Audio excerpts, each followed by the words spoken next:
back to the interesting point. You said that you guys think that they've sent at least 15. Al Qaeda alone has sent at least 1,500 people here in the United States. Correct. What do they plan on doing with them?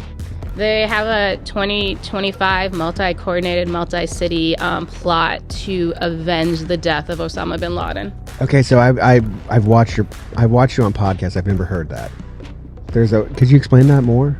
We're going to put a report on Monday, but essentially Al-Qaeda is actually who helped plan the Hamas attacks. The Hamas attacks is a dress rehearsal. So the Hamas attacks is the practice attack, and then the big attack is going to be in the United States and then in 4 countries in Europe. Okay. You guys want to go home and load magazines? Yeah. Yes. I'm thinking. I hope a lot of people come into your shop and stock up. It would be smart. Really? Wow. Yes. What's the time frame? All we know is that the attack was planned for 2025.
I'm concerned about a cell sitting inside America today.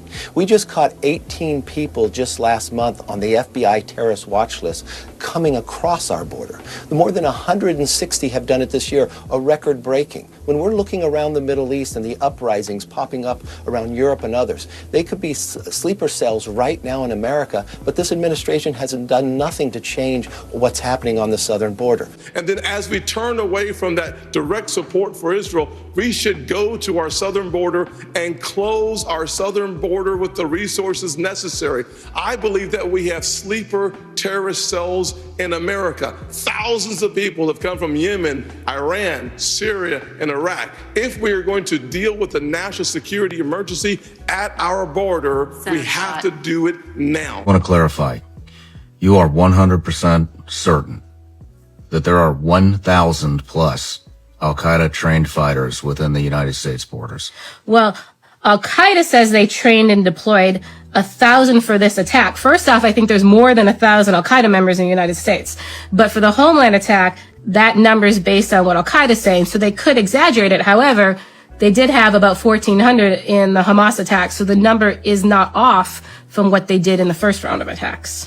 How old is this information? I mean, it's ongoing. So the training's already done, right? So all the training info is now old because they trained all the Homeland attackers, if that makes sense. So like next week, you're not going to get info of a Homeland attacker probably at a terrorist camp because it's already done. So all this has been in the last year. So it's been over a year. It's been a year. Because this was a continuation. So they planned October 7th first, and then they rolled into planning this after. Are we next or is Europe next? I think the embassy attacks are next, in my opinion. What are they waiting for the embassies? I don't think they're waiting. I think it took time to train them. They've now approved them, and they've now moved into the operational stage. You've seen these. So the concept is the terrorist fights to the death. So he's not exactly a suicide bomber, but he will fight till either all of us are dead or all of his people are dead, right? So this can go on for multiple days. So we think it's going to be a swarming attack, right? Multiple different attacks at one time across multiple cities. We think there will be suicide bombers just because some of the attackers went through suicide bomber training and they have these vests, right? And then we think there's these Fideian attackers who will carry on until they're killed. So Let me just rephrase that. So these guys are trained, and we already overlaid the video of their training, and they are going to fight until they're killed. Yes. There's no stopping them. Exactly. Say that again. There's information that Russia and Russian pipelines are helping bring in some of the resources that are going to support Al-Qaeda's homeland attack. And it's to into this country? Yep, to push at us for Ukraine. Just like we're doing stuff against Russia. So hold on. So Push let at me them get this against straight. Ukraine. So Russia's sending supplies into the United States to help with the terrorist homeland. Their pipeline is helping move some of Al-Qaeda's supplies in the United States for their homeland attack. Which is probably our own supplies So- because we left everything there. So, Am I right? I mean, it's a different kind of supply. I'll tell you what the supply is. But it is a Russian channel reportedly that the supply has moved through. So we have to remember there's a lot of dirty games going on around the Russian-Ukraine war. We're doing things to counter Russia and likely funding terrorists. Russia's doing the same thing to not think they're trying to also undercut us and also get on the side of our enemy and hit us with our enemy. Because think about it. Al-Qaeda's going to pull off an attack. It's going to be blamed on ISIS. No one's going to call it Al-Qaeda. No one's definitely going to say Russia played a piece in it, right? So it's very smart of them too. And so there's all this kind of like, we say we're near peer and near peer has gotten smart about using terrorists. We might be thinking Sirajudeen Haqqani can be used against them. And so everybody's playing this game of the terrorists now. So we have two of the world's largest superpowers convoluting with Al-Qaeda and terrorist organizations. Gentlemen. And remember, to them, they beat us, right? Like right now, like Al-Qaeda and the Taliban are power players. I mean, people think, oh, Afghanistan's a third world country. They're not being treated a third world country, right? The foreign, our enemies are not treating them that way. They're treating them with respect, right? They're saying, what can you do for me? What can I do for you? And Iran. I forgot Iran. And Iran. And there's North Koreans in Afghanistan too. You know, also, you know, that makes a lot of sense with the Israel stuff. I know there's a lot of controversy about that. I didn't really understand why we're so heavily involved with that. But now it's the same guys who are going to attack us. So let Israel take them out. That makes, so do you Worth think every penny. China's cyber program is by far and away the world's largest, bigger than that of every major nation combined, and has stolen more of Americans' personal and corporate data than that of every nation, big or small, combined. But even beyond the cyber theft, there's another part of the Chinese cyber threat that I think has not gotten the attention publicly that it, I think, desperately deserves, and that is Chinese government's pre-positioning on American civilian critical infrastructure to lie in wait on those networks, to be in a position to wreak havoc and can inflict real-world harm at a time and place of their choosing. The Chinese have already insinuated malware into critical American infrastructure. That's correct. Like what? Things like water treatment plants. We're talking about transportation systems. We're talking about targeting of our energy sector, the electric grid, natural gas pipelines. And recently, we've seen targeting of our telecommunications system.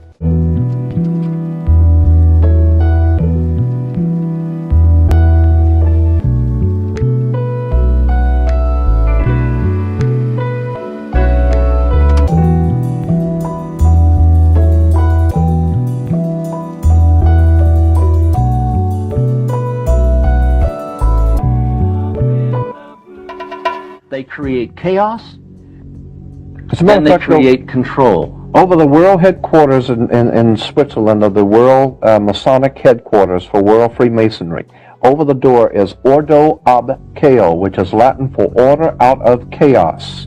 And all Freemasons know that term, Ordo ab Chao.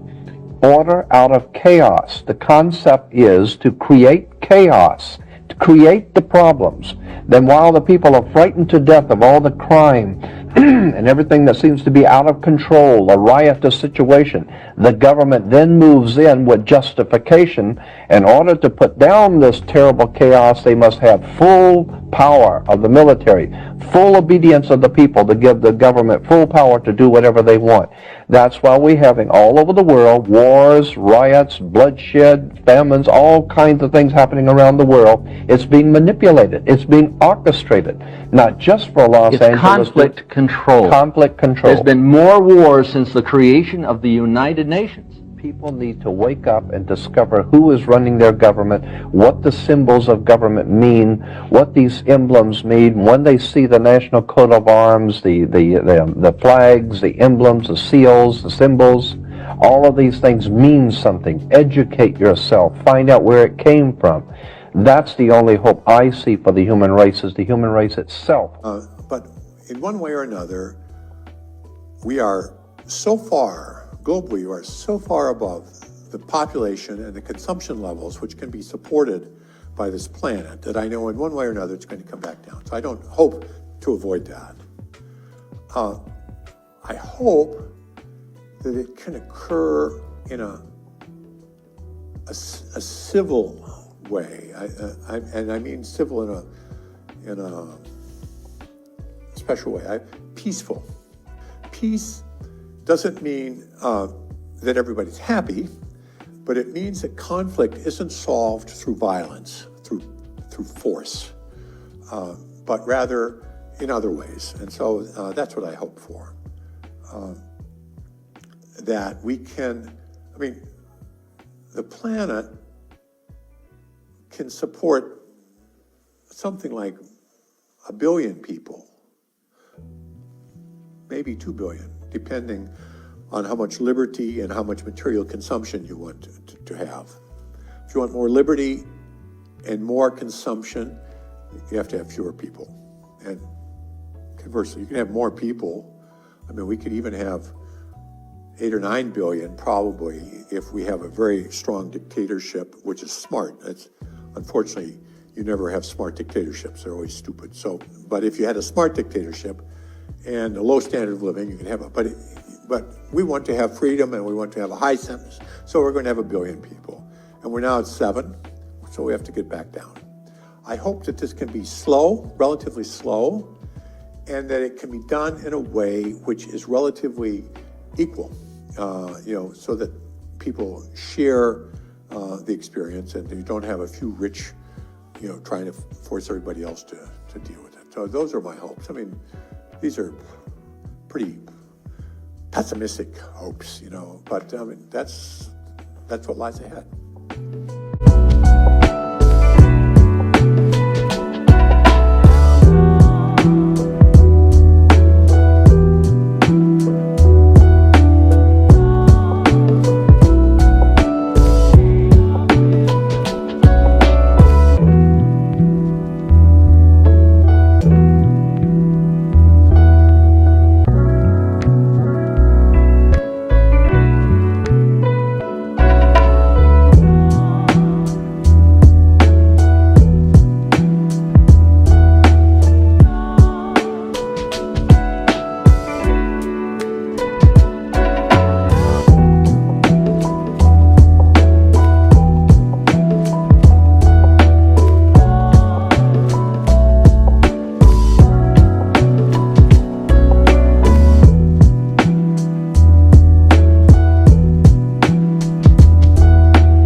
Attack that could bring America to a standstill. The Commission on National Defense Strategy recently warned senators that the United States is unprepared for a cyber war that could plunge the nation into chaos. Security experts are working feverishly to try to ensure that doesn't happen. Dale Hurd has the story. This is the sound most people expect to hear in an attack on the American home front. But when war comes, we may only hear this. Silence, when many of the things we rely upon stop working.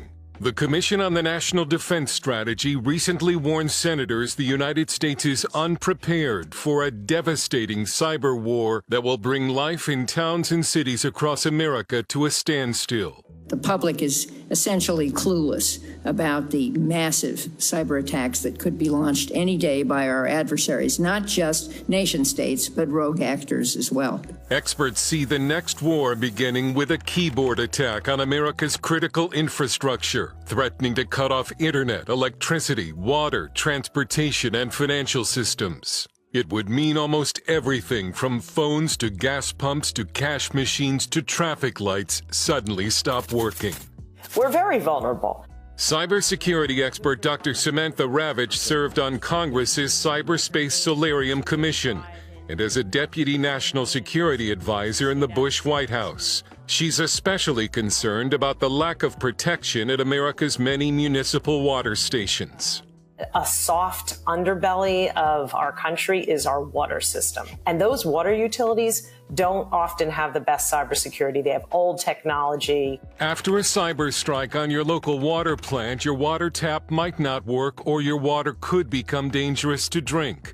In 2021, it was reported that a hacker tried to poison the water supply of Oldsmar, Florida, by increasing the levels of sodium hydroxide. The city now claims it was operator error, but in the last year, foreign actors from Iran and Russia have been linked to water facility attacks in Pennsylvania, Indiana, and Texas. I've personally been inside over a dozen water and wastewater plants just in this region alone, and 100% of the water systems that I've been involved with have been extremely vulnerable to external attacks specifically. Sean Waldman, CEO of Ohio-based Secure Cyber and a member of Cyber Ohio's Critical Infrastructure Working Group, says adversaries are constantly testing America's cyber defenses for vulnerabilities in preparation for war. We're in a cyber cold war today. We've got vulnerabilities with air traffic, radar systems. We've got vulnerabilities in our 911 systems. In China's Operation Volt Typhoon, hackers were able to pre-position bots inside U.S. systems, and they remained undetected for years, spying on the U.S. military. One of those responsible for securing America's power supply in the next cyber war is Andy Bachman, senior grid strategist at the Idaho National Lab. While his team works to make the grid safe, Bachman admitted there are a million vulnerabilities and a cyber war could be bad. Yeah, if this came to pass in the United States and we lost critical infrastructure services that we take for granted, that we come to expect, there will be much wailing and gnashing of teeth. See the recent CrowdStrike thing. And that wasn't even a hack. That was just human error misconfiguration with a huge impact, right? In a cyber war, hackers will not be content to just turn things off. They'll also try to force potentially dangerous sites like dams and nuclear plants to malfunction. In 2013, Iranian hackers gained access to the control system of a dam in Rye Brook, New York, before being caught. The experts we talked to all believe cyber war is coming. All are personally preparing, some with stocks of food, water, and fuel. I think that every household can be more prepared for 30 days off the grid. Think about your water. Think about your food stocks. Think about your emergency communications plans. Think about, do you have people in your house that need medicines that are refrigerated? Even though U.S. experts know the next war will begin in cyberspace and are scrambling to beef up America's defenses, they also know that in this very internet-connected age, there are likely too many vulnerabilities to defend. Dale Hurd, CBN News. Well, please don't think that there's some kind of idle threat. I lived through the East Coast pipeline being shut down, not by a government who had malicious intent, but by a group of hackers who were looking for money in ransomware. And in that shutdown, it shut down the supply of fuel to the southern United States, and Virginia was part of that. And you couldn't fill up your car. It was an incredible realization just how vulnerable we are. We all know but still pay insufficient attention to the frightening scenario of a comprehensive cyber attack, which would bring to a complete halt to the power supply, transportation, hospital services, our society as a whole. The COVID-19 crisis would be seen in this respect as a small disturbance in comparison to a major cyber attack. To use the COVID-19 crisis as a timely opportunity to reflect on the lessons the cybersecurity community can draw and improve our preparedness for a potential cyber pandemic.